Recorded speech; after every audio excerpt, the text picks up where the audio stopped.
Hey everyone, welcome to another $1,000 strap search. I've got my $1,000 in singles here and I'm about to show you what I found. But before I do, let's talk about this week's tip. Now, sometimes the hardest part of these videos is coming up with that actual tip. Other times, I have subscribers and viewers like you send me in their tips. And this one is a game changer. So I wanted to make sure that I devoted the proper amount of time to this particular one.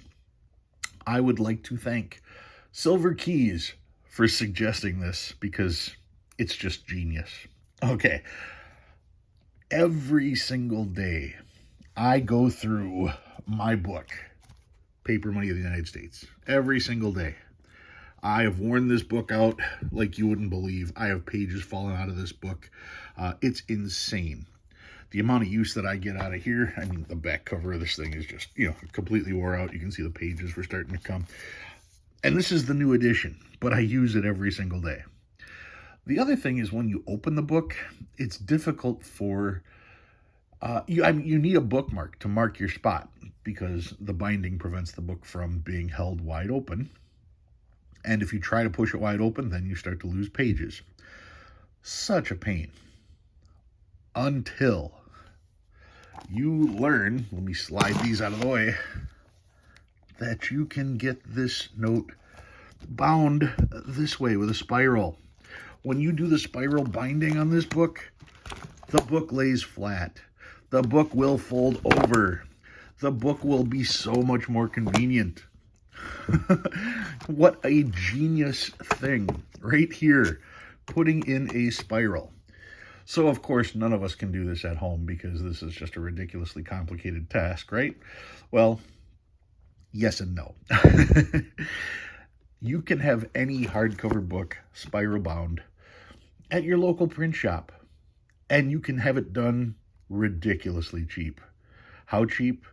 What did this cost me? $50 to do this? No. Did it cost me $20 to do this? No. Did it cost me $5 to get this book spiral bound? No.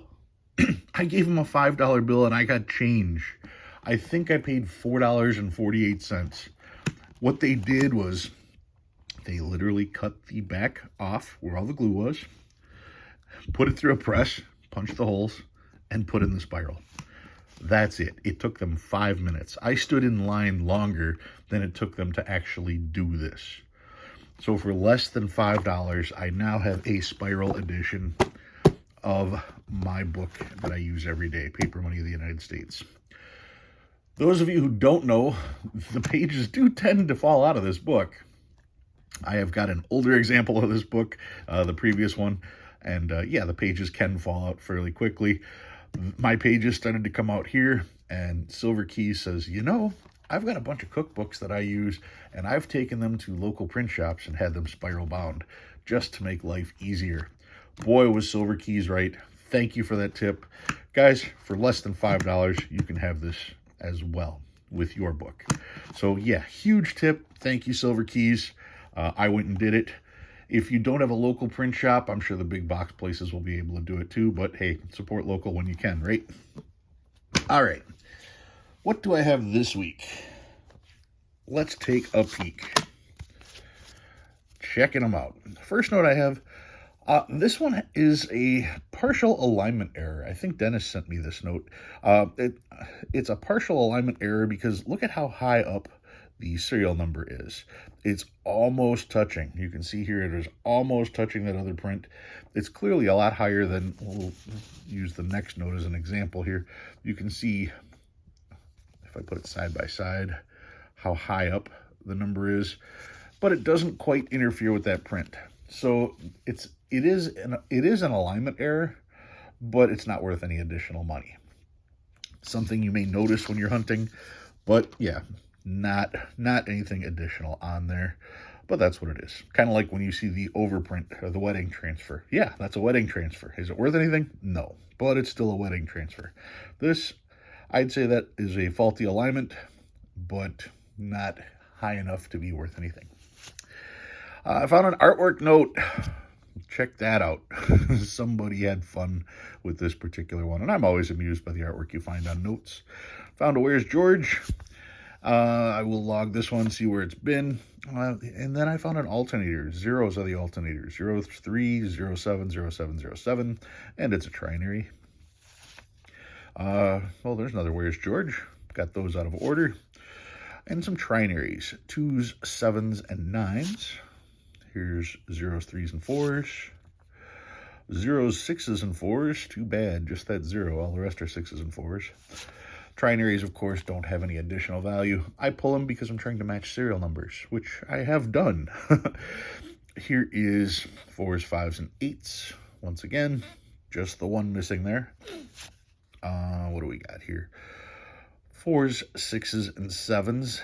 And let's see. Yeah, it's 1 digit off from being a radar. So it's almost a radar. You know what that means? It's almost worth money, but it's not. Just a trinary, still no value. 2s, 7s, and 8s. 1s, 3s, and 7s. 0s, 1s, and 5s. 2s, 4s, and 6s. 2s, 4s, and 5s. And then we got some quads. Another interesting note here. Quad zeros.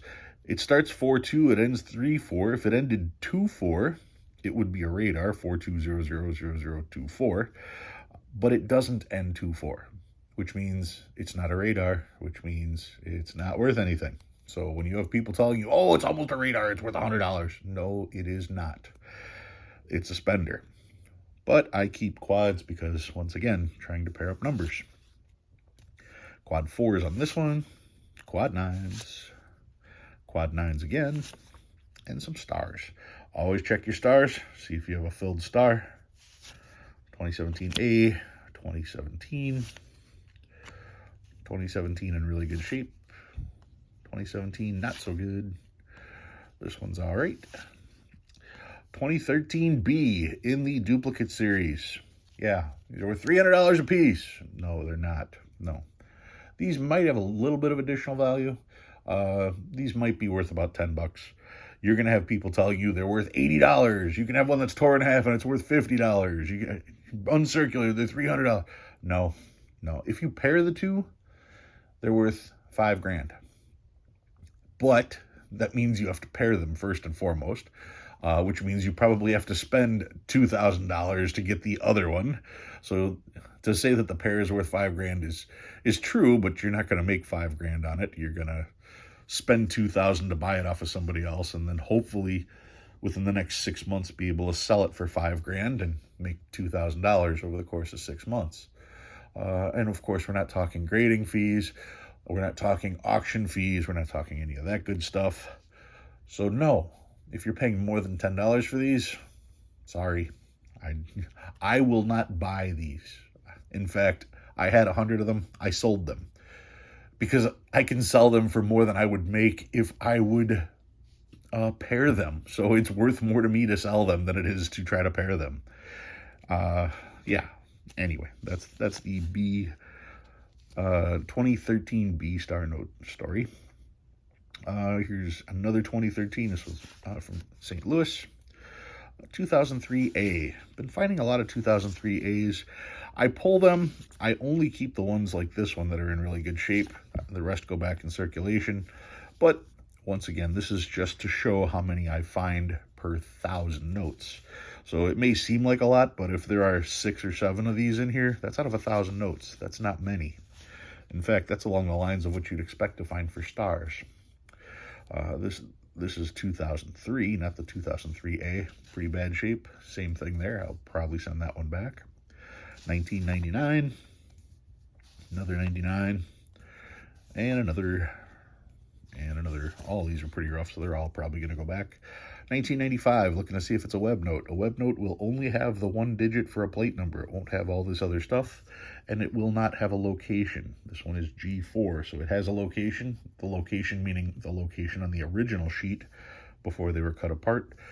Since it's got a location, it was not a web note. Web notes were done on a continuous roll, not on sheets.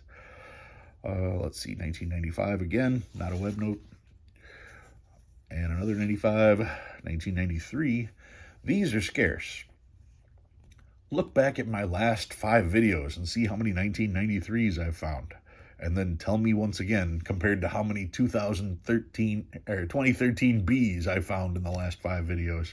Tell me which one's harder to find. Yet nobody cares about these. See, rarity matters. And the oldest note I found, 1981. All right, so that's the stuff that I found this week. What did I pull out from my box? Well, I decided to bring out my 3-cent fractional. I've shown this before, but I wanted to show this one again for a whole nother reason. Because when we start talking about 3-cent fractionals, this is the lowest denomination fractional ever printed. Well, what are fractionals? Fractionals were printed during the Civil War because, get this, everybody was hoarding precious metals. Everybody thought that the dollar was going to be useless and silver was going to be the way to go. Where have I heard that story before? This is 1862. Yet here in 2023, people are saying the exact same thing. The dollar is useless. You got to save and hoard precious metals. Oh my God. Whatever. I'm not even going there. Anyway, this is, I want to say it's from the 3rd issue of Fractional Currencies. It was the only year they did a 3-cent fractional.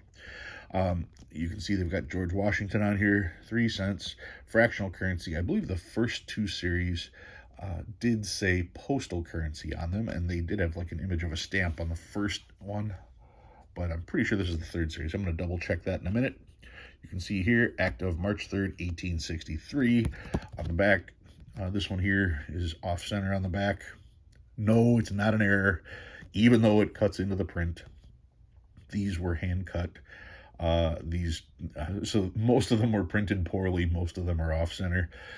It is not worth more because it's off-cut. This is a prime example showing exactly why, if it was cut properly, that it's worth more, because they're hard to find in properly cut conditions.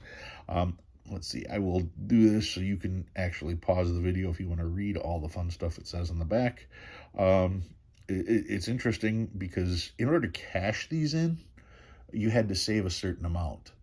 They weren't designed to be cashed in. They were designed to be spent. So it's always interesting reading the statements on the back.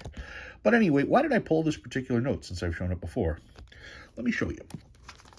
We will bust out the big book, which just got smaller. Here's the big book on fractional currency, and what do you know? 3-cent notes.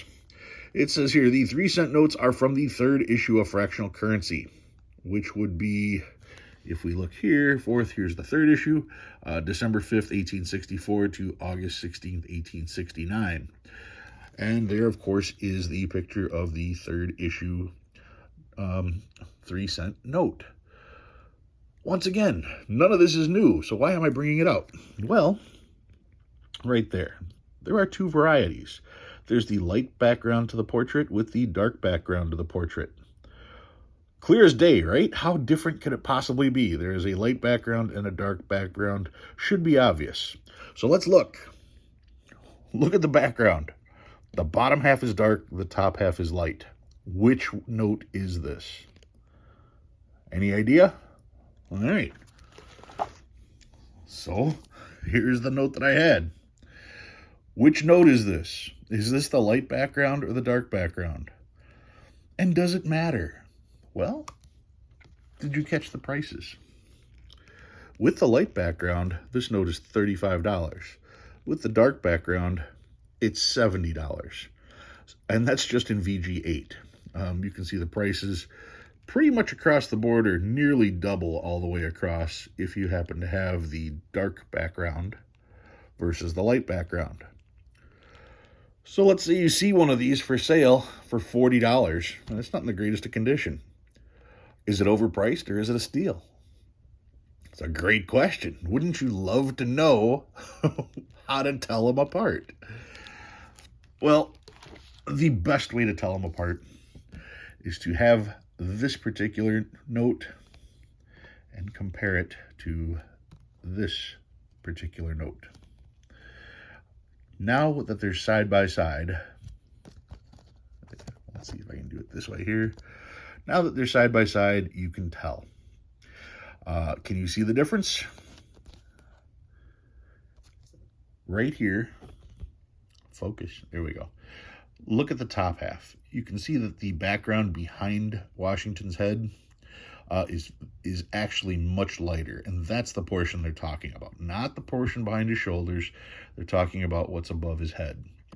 This is a light background 3-cent fractional, and this, as you can see behind his head, it is almost as dark as it is over his shoulders. It is darker here, but it is clearly not white above and behind his head.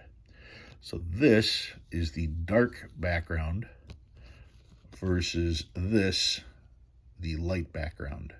And when you see the two side by side, now there's no argument.